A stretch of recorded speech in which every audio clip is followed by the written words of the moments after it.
सत श्री अकाल MH1 news ਦੇ ਇਸ ਖਾਸ ਸ਼ੋਅ ਦੇ ਵਿੱਚ ਤੁਹਾਡਾ ਬਹੁਤ-ਬਹੁਤ ਸਵਾਗਤ ਹੈ।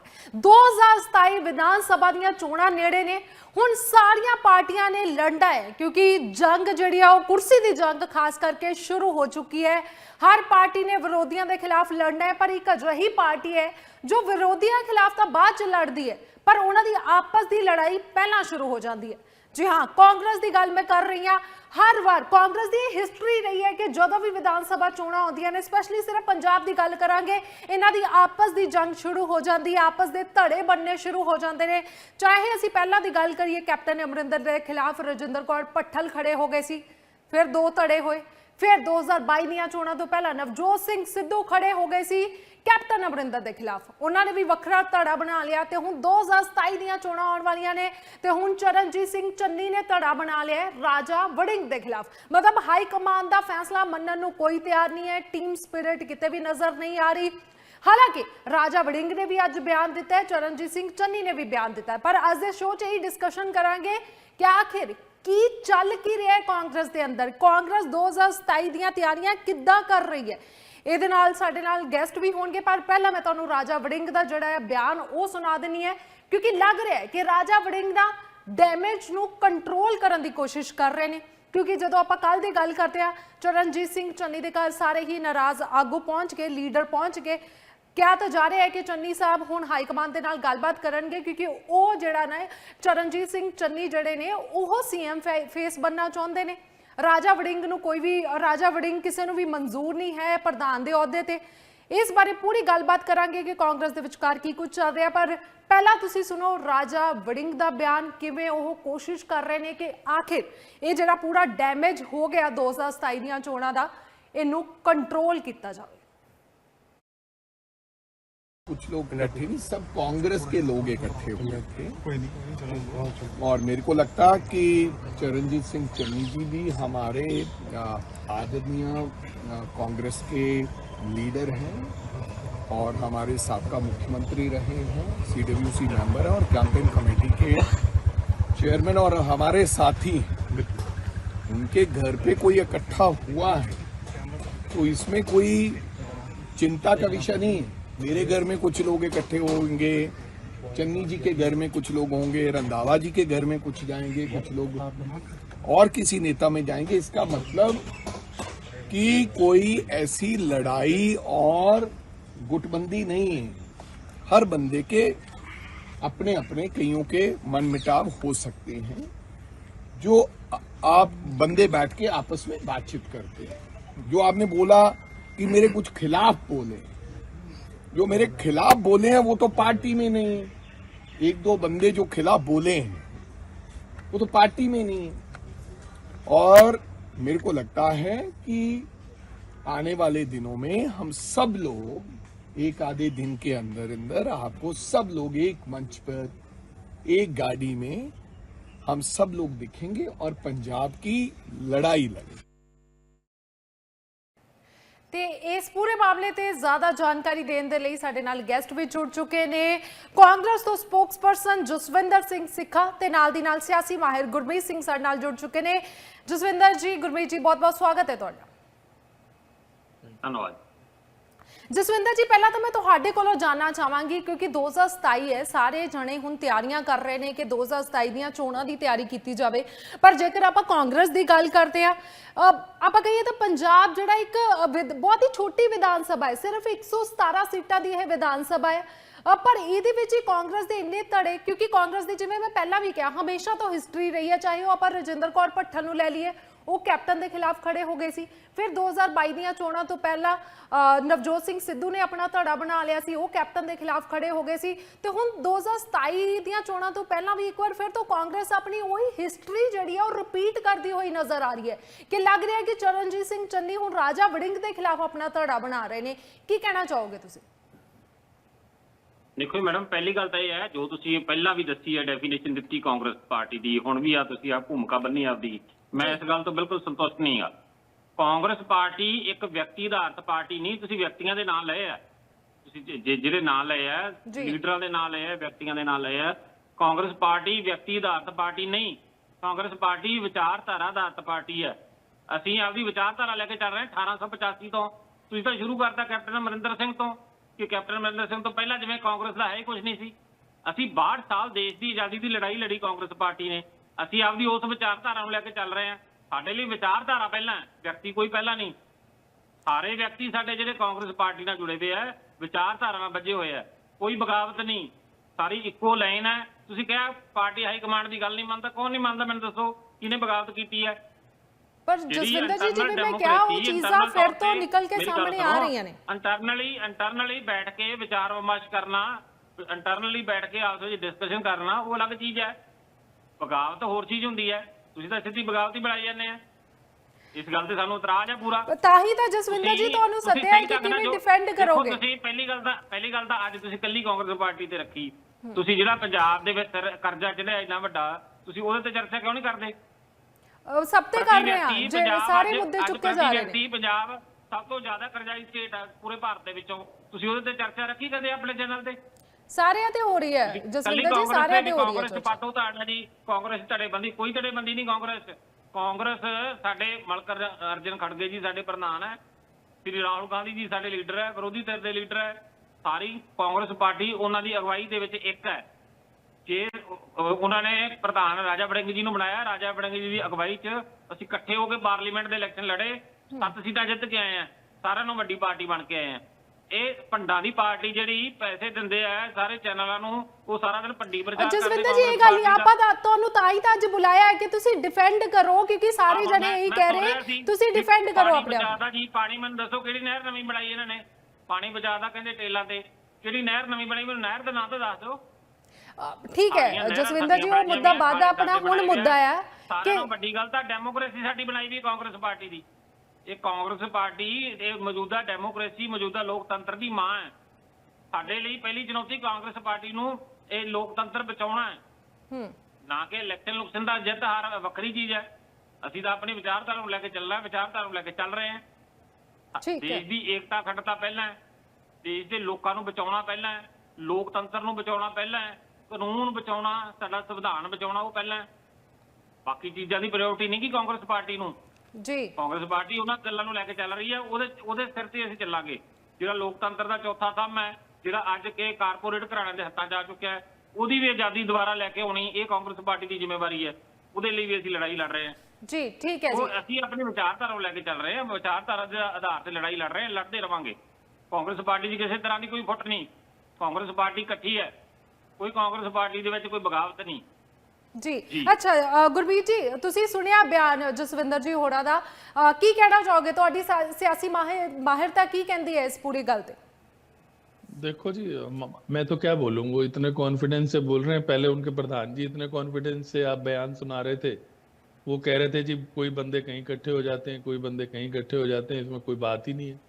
तो अगर यही नज़रिया हो, अगर यही दृष्टि हो देखने की, और वो खुद ही कह रहे हैं कि हम तो बस विचारधारा की लड़ाई लड़ रहे हैं, हम कुर्सी की लड़ाई है ही नहीं, कांग्रेस को इंटरेस्ट ही नहीं कुर्सी में, कांग्रेस को तो बस देश बचाना है, तो बढ़िया है, बहुत अच्छी बात है। फिर क्या दिक्कत है? जब अगर कुर्सी की लड़ाई नहीं है राजनीति में, तो कुर्सी जैसे और हरियाणा में निकल गई वैसे पंजाब में भी निकल जाएगी, क्या दिक्कत है? और लड़ाई जहां भी हो वो विचारधारा की। वो अभी आप पूछ रहे थे जी क्या तैयारियां तो है नहीं, अभी तो लड़ाइयां ही दिख रही हैं। वो कह रहे हैं गुटबाजी नहीं है, तो वो उनको शुभकामना जी। लेकिन ऐसा है कि सीधी सी बात है कि राजा वड़िंग साहब, क्योंकि लगातार ये लग रहा था, और जो ऑब्जर्वर आए थे सो कॉल्ड, वो भी अपनी रिपोर्ट जो उन्होंने दी है, वो भी रिपोर्ट हमने तो देखी नहीं, तो पता ही लगता है, मीडिया के थ्रू ही चीज़ें पता लगती है। तो उसमें भी यही लिखा गया था, ये बताया गया था कि भाई चन्नी साहब ज़्यादा पॉपुलर हैं, तो सब लोग ये मान के चल रहे थे कि शायद प्रधान चेंज हो जाएंगे। अब प्रधान चेंज नहीं हुए तो राजा वड़िंग साहब की तो कुर्सी बच गई, तो वो तो इस तरह की बात लाजमी तौर पे कहेंगे, लेकिन मामला इतना लाइटली लेने से कोई फ़ायदा नहीं होता। मेरा निवेदन यही है कि जी जब आप राजनीति में होते हो, जब आपने देश में कुछ अच्छा काम करना है, प्रदेश में कोई अच्छा काम करना है, तो नेचुरली जनता का विश्वास भी लेना है। और जनता का विश्वास लोकतंत्र में कैसे मिलता है? वोट के हिसाब से मिलता है। और सत्ता में आने के बाद आप बहुत सारी चीज़ें ठीक भी करते हो, पहले भी शायद इन्होंने करी होंगी, ऐसा नहीं है। आज़ादी के बाद बहुत सारे देश की तरक्की हुई, उसमें कांग्रेस का योगदान है, उसमें तो कोई दो राय है नहीं। लेकिन अगर आप अपनी कमी को नहीं पहचानोगे, अगर आप ये बिल्ली को देख के कबूतर आंखें बंद कर ले और कहे कि जी है ही नहीं बिल्ली, होती क्या है, हमें पता ही नहीं बिल्ली क्या होती है, तो वो फिर खा जाएगी बिल्ली उसको, जैसे बीजेपी खा रही है जगह जगह।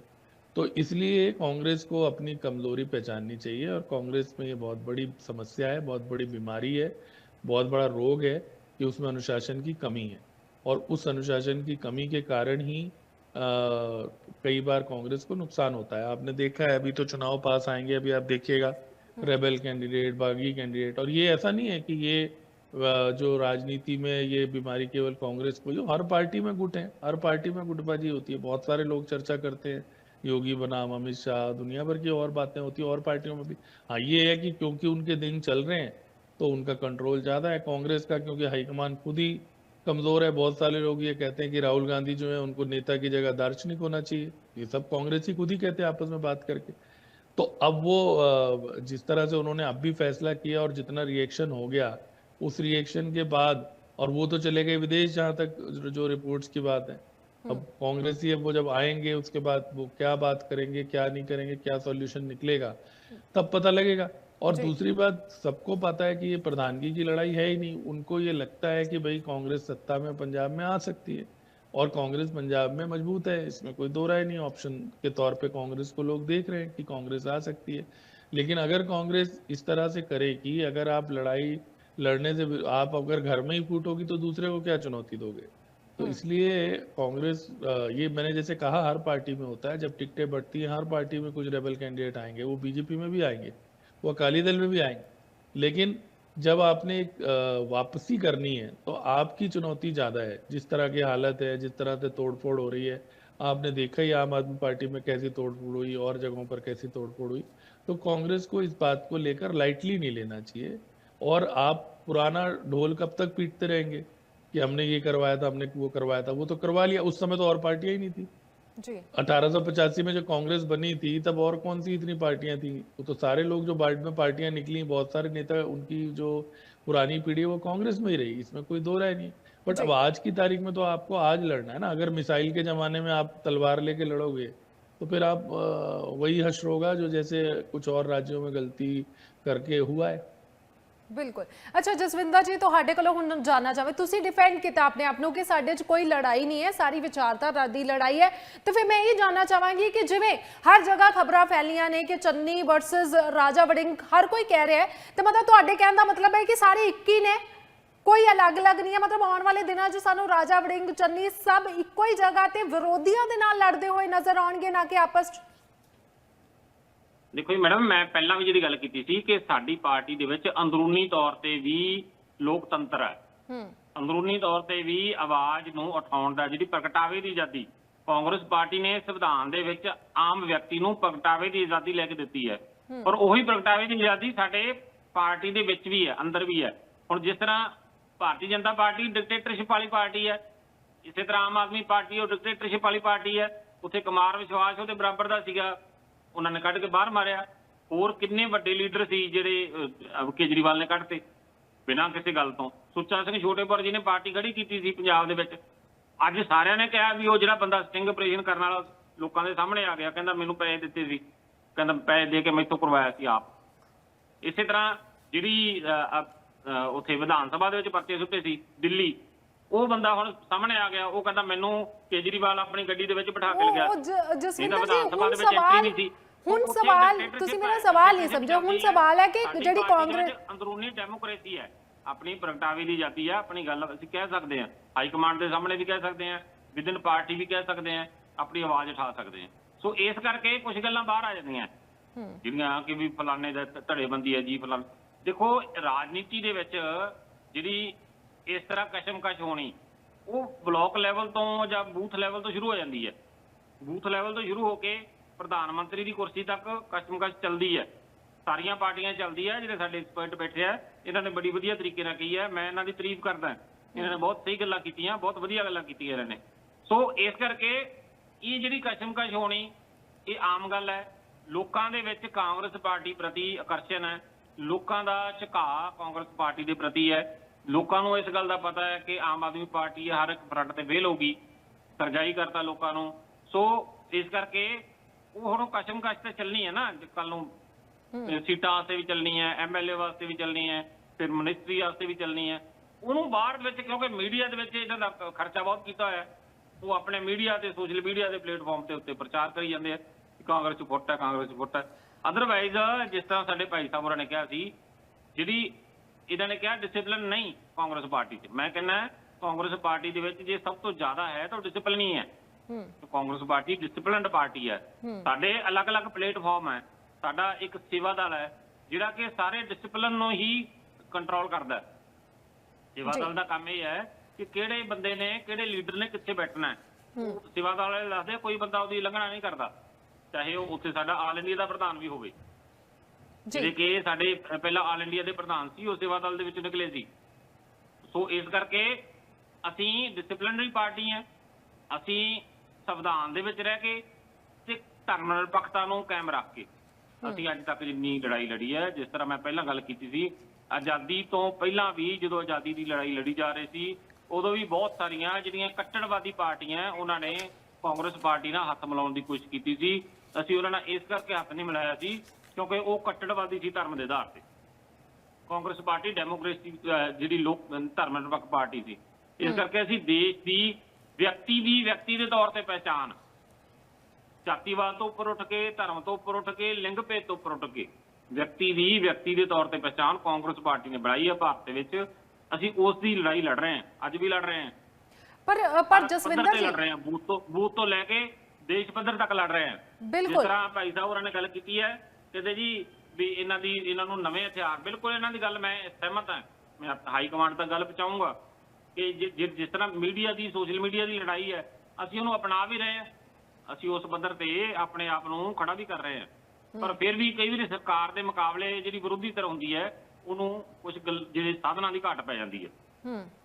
ਇੱਥੇ ਵੀ ਅਸੀਂ ਬਹੁਤ ਸਾਰੇ ਥਾਵਾਂ ਤੇ ਜਿਸ ਤਰ੍ਹਾਂ ਪ੍ਰਚਾਰ ਵੱਲੋਂ ਇਹਦੇ ਸਰਕਾਰ ਨੇ ਸਾਰੇ ਦਾ ਸਾਰਾ ਪੈਸਾ ਪ੍ਰਚਾਰ ਤੇ ਲਾਇਆ ਹੋਇਆ, ਸਰਕਾਰੀ ਮੀਡੀਆ ਤੰਤਰ ਤੋਂ ਪਿਆ ਹੋਇਆ। ਨਹੀਂ ਸੋ ਜਸਵਿੰਦਰ ਜੀ ਦੇਖੋ, ਜਿਹੜਾ ਮੀਡੀਆ ਆ, ਹੁਣ ਅਸੀਂ ਵੀ ਆਪਣੇ ਚੈਨਲ ਦੇ ਵਿੱਚ ਸਹੀ ਢੰਗ ਨਾਲ ਲੜਾਈ ਲੜਾਂਗੇ, ਜਿੱਤਾਂਗੇ 100%। ਜੀ ਮੀਡੀਆ ਹਰ ਕਿਸੇ ਨੂੰ ਮੌਕਾ, ਹੁਣ ਅਸੀਂ ਵੀ ਆਪਣੇ ਚੈਨਲ ਤੇ, ਤੁਸੀਂ ਕਾਂਗਰਸ ਤੋਂ, ਤੁਹਾਨੂੰ ਵੀ ਮੌਕਾ ਦਿੱਤਾ ਕਿ ਤੁਸੀਂ ਆਪਣੇ ਆਪ ਨੂੰ ਕਹੋ। ਦੂਜੇ ਪਾਸੇ ਹਰ ਪਾਰਟੀ ਨੂੰ ਜਿਹੜਾ ਕੋਈ ਵੀ ਮੀਡੀਆ ਇੱਕ ਜਣੇ ਦੇ ਨਾਲ ਨਹੀਂ ਹੈ, ਸਾਰਿਆਂ ਦੇ ਨਾਲ ਹੀ ਹੈ। ਅੱਛਾ ਡਾਲਾ ਜੀ, ਗੁਰਮੀਤ ਜੀ ਤੁਹਾਡੇ ਕੋਲੋਂ ਜਾਣਨਾ ਚਾਹਾਂਗੀ ਕਿ ਤੁਹਾਨੂੰ ਲੱਗਦਾ ਹੈ ਕਿ ਹੁਣ 2027 ਦੀਆਂ ਚੋਣਾਂ ਦੇ ਵਿੱਚ ਜਿਹੜੀ ਕਾਂਗਰਸ ਹੈ, ਜਿਵੇਂ ਤੁਸੀਂ ਵੀ ਕਿਹਾ ਕਿ ਉਹਨਾਂ ਨੂੰ ਆਪਣੀ ਸਟ੍ਰੈਟੇਜੀ ਚੇਂਜ ਕਰਨੀ ਚਾਹੀਦੀ ਹੈ, स्ट्रैटेजी चेंज करके आपस की जिहड़ी गुटबाजी खत्म करके हुण एक स्ट्रॉन्ग पार्टी होके उभर आएगी? पहली बात तो मैं आपको बता दूं, हम सारे ये सोचते हैं 2027 बहुत सारे लोग ये भी कह रहे हैं कि चुनाव 2026 में भी हो सकते हैं एंड में, क्योंकि चुनाव आयोग के पास ये पावर है कि वो 6 महीने के पहले भी करा सकता है। तो अगर उनको लगेगा कि भाई उनकी पार्टी या जो सत्तारूढ़ पार्टी है उसको ये लगेगा, सत्तारूढ़ मतलब सेंटर में जो सत्तारूढ़ है, पंजाब में तो आम आदमी पार्टी है, ये तो अलग बात है, ये बी टीम भी बता देते हैं एक दूसरे को, बट चुनाव पहले भी हो सकते हैं। तो पहले तो हमें ये बात समझनी चाहिए कि अब चुनाव में कोई वक्त रह ही नहीं गया, काम बहुत तेजी से करना पड़ता है अगर अब चुनाव की तैयारी करनी है। तो जैसे मैंने बताया कि अभी तो किक ऑफ चुनाव जैसे कहते हैं ना, सिर मुड़ाते ही ओले पड़े वाली बात होगी कांग्रेस के लिए। अभी तो इन्होंने ये कोशिश करी भी सारे लोग इकट्ठे हो जाएं, पहले इतने सारे कमेटियां बना दी, कमेटियों में इतने सारे मेंबर बना दिए, उसके बाद भी कोई कहता जी मनीष तिवारी रह गया, कोई कह रहा जी सिद्धू जी रह गए, कोई कह रहा जी कोई रह गया। तो वो उसका असर आने से पहले ही लड़ाई झगड़े शुरू हो गए, जो पहले ही दिन मीटिंग हो गई। अब बहुत सारे लोग ये भी कह रहे हैं कि भाई चेंज होगा, अब दोबारा विचार होगा। तो अब कांग्रेस हाईकमान भी फंस गई है, क्योंकि अगर वो उन्होंने चेंज करना था तो फिर वो पहले कर देते, अब अगर वो चेंज करते हैं तो फिर वो और उल्टा इंप्रेशन जाता है, फिर राजा वड़िंग साहब उसमें मुंह सुझा लेंगे। तो वो दिक्कत ये है कि चुनाव की तैयारी का कोई दिक्कत नहीं है, वो तो कांग्रेस अगर चाहेगी और कांग्रेस के नेता बैठ के आपस में बात करके ये तसल्ली करेंगे कि पहले राज आएगा तभी हिस्सा मिलेगा, सारा हिस्सा राज ही नहीं आएगा तो किसी को क्या हिस्सा मिलेगा? पहले तो राज आए जब कोई आदमी महल मिले तभी अलग अलग कमरे मिलेंगे सबको। बिल्कुल बिल्कुल। अगर नहीं मिलेगा तो फिर तो बाहर ही रहोगे। तो इसलिए उन्हें ये चीज रियलाइज हो सकता है कि हो जाए, ऐसा नहीं है। वो देखो केरल में कांग्रेस आई है तो लड़ाई तो वहां भी है, चुनाव में टाइम भी बड़ा लगा मुख्यमंत्री का। आपको पता है जो कांग्रेस के बड़े ताकतवर नेता कहे जाते हैं, राहुल गांधी की आंखों के तारे, वो रह गए उसमें, उनको नहीं बनाया उन्होंने, जो सतीशन साहब को बनाया। तो ऐसे और जगहों पर भी जो है, तमिलनाडु में भी कांग्रेस ने फैसला लिया आज की तारीख में, चलो सहयोगी पार्टी है। तो आप तमिलनाडु का तो उदाहरण इतना सामने है कि एक नया आदमी आके सबको पलटा दिया उसने। तो ऐसा नहीं है कि कांग्रेस के लिए सारे रास्ते बंद हो गए, बट हाँ अगर ये चलता रहा सिलसिला अगर उन्होंने पब्लिक के बीच में एक कैंपेन अच्छी नहीं चलाई, क्योंकि जैसे उन्होंने कहा अभी कैंपेन का बड़ा माहौल बनाने में भी असर पड़ता है। पब्लिक ने मन बनाया होता है, लेकिन पब्लिक भी देखती है कि जो पार्टी है बिल्कुल बिल्कुल गुरमीत जी, मैं ਤੁਹਾਡੀ ਗੱਲ ਨਾਲ ਬਿਲਕੁਲ ਸਹਿਮਤ ਹਾਂ। ਅੱਛਾ ਜਸਵਿੰਦਰ ਜੀ, ਸਾਡੇ ਕੋਲ ਬਿਲਕੁਲ ਸਮਾਂ ਖਤਮ ਹੋ ਗਿਆ, ਪਰ ਮੈਂ 30 ਸੈਕਿੰਡ ਚ ਤੁਹਾਡਾ ਜਵਾਬ ਚਾਹਨੀ ਆ ਜੋ ਵੀ ਗੁਰਮੀਤ ਜੀ ਨੇ ਕਿਹਾ। ਦੇਖੋ ਜੀ, ਅਸੀਂ ਸਹੀ ਢੰਗ ਦੇ ਨਾਲ ਅਲੱਗ-ਅਲੱਗ ਤਰ੍ਹਾਂ ਦੀਆਂ ਕਮੇਟੀਆਂ ਬਣਾਈਆਂ। ਜਿਸ ਤਰ੍ਹਾਂ ਅਸੀਂ ਕੰਪੇਨ ਕਮੇਟੀ ਬਣਾਈ ਹੈ, ਡਿਸਪਲਿਨਰੀ ਕਮੇਟੀ ਬਣਾਈ ਹੈ, ਇਸੇ ਤਰ੍ਹਾਂ ਕੋਰ ਕਮੇਟੀ ਬਣਾਈ ਹੈ, ਇਸੇ ਤਰ੍ਹਾਂ ਮੈਨੀਫੈਸਟੋ ਕਮੇਟੀ। ਉਹ ਸਾਰੇ ਅਲੱਗ-ਅਲੱਗ ਕੰਮ ਵੰਡ ਕੇ ਦਿੱਤੇ ਹੋਏ ਆ ਜੀ। ਇੱਕ ਤਾਂ ਇਹ ਹੈ, ਮੈਂ ਪਹਿਲਾਂ ਵੀ ਗੱਲ ਕੀਤੀ ਸੀ, ਅਸੀਂ ਡਿਕਟੇਟਰਸ਼ਿਪ ਪਾਰਟੀ ਨਹੀਂ, ਇਥੇ ਸੈਂਟਰਲਾਈਜ਼ ਨਹੀਂ ਕੁਝ ਵੀ, ਸਾਰਾ ਕੁਝ ਡੀਸੈਂਟਰਲਾਈਜ਼ ਆ। ਕਾਂਗਰਸ ਪਾਰਟੀ ਨੇ ਪਹਿਲਾਂ ਤੋਂ ਡੀਸੈਂਟਰਲਾਈਜ਼ ਦੀ ਪਾਲਿਸੀ ਨੂੰ ਲਾਗੂ ਕੀਤਾ ਤਾਂ ਕਿ ਜਿਸ ਤਰ੍ਹਾਂ ਅਸੀਂ ਪਾਵਰ ਵੰਡੀ ਹੈ ਡੈਮੋਕ੍ਰੇਸੀ ਦੇ ਵਿੱਚ, ਜਿਹਦੇ ਵਿਧਾਨਪਾਲਿਕਾ, ਨਿਆਂਪਾਲਿਕਾ ਤੇ ਕਾਰਜਪਾਲਿਕਾ, ਉਹਨਾਂ ਦੇ ਅਲੱਗ-ਅਲੱਗ ਕੰਮ ਵੰਡੇ। ਇਸੇ ਤਰ੍ਹਾਂ ਪਾਰਟੀ ਦੇ ਵਿੱਚ ਵੀ ਸਾਡਾ ਹੈ, ਪਾਰਟੀ 'ਚ ਵੀ ਅਸੀਂ ਕੰਮ ਵੰਡੇ ਹੋਏ ਆ। ਜਿਹੜੇ ਸਾਡੇ ਪ੍ਰਚਾਰ ਵਾਲੇ ਬੰਦੇ ਆ ਪ੍ਰਚਾਰ ਕਰਨਗੇ, ਜਿਹੜੇ ਬੂਥ ਵਾਲੇ ਬੰਦੇ ਆ ਬੂਥ ਤੇ ਬੈਠਣਗੇ, ਜਿਹੜੇ ਗਰਾਊਂਡ ਵਾਲੇ ਬੰਦੇ ਆ ਉਹ ਗਰਾਊਂਡ ਦਾ ਕੰਮ ਕਰਨਗੇ। ਅਸੀਂ ਵਧੀਆ ਢੰਗ ਦੇ ਨਾਲ ਪਹਿਲਾਂ ਲੜਾਈ ਲੜ ਕੇ 7 ਸੀਟਾਂ ਜਿੱਤੀਆਂ, ਵੱਡੀ ਪਾਰਟੀ ਬਣ ਕੇ ਆਏ ਆ।